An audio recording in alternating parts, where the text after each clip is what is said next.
Coming to the question to mister Bandi Sanjay directly మీరు ఏమని అన్నారండి?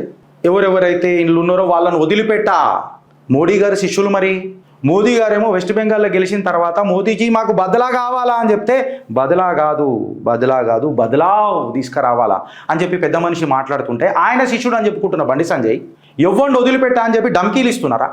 ఏముంది సార్, ఇప్పుడే ఇస్తా షర్ట్ ఇప్పేయాలా? కొడతారా సార్? సంపుతారా సార్? ఇక నేను అడుగుతున్నాను, అసలు మీరు ఎవరి పక్కన ఉన్నారు? ఒక పంచాయతీ నడుస్తున్నది అన్నానంటే ఆ పంచాయతీలో మీరు ఎవరి పక్కన ఉన్నారు? మీ దగ్గర పిఎంజే జ్యువెలరీస్లా లొల్లయింది. రేవంత్ రెడ్డిని నిలదీద్దామా, కేటీఆర్ని నిలదీద్దామా? అర్థమవుతుందా మీకు? డాట్స్ మొత్తం కేటీఆర్ని అంటాడు.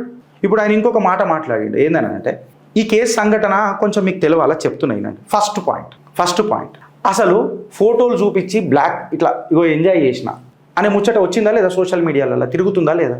వాస్తవమా కాదా? First point. అది ట్రిగ్గర్ చేసిందా లేదా పిల్లకు?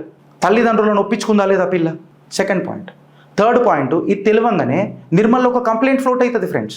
ఎవరు చేస్తారు? ఒక పోరాడు చేస్తాడు.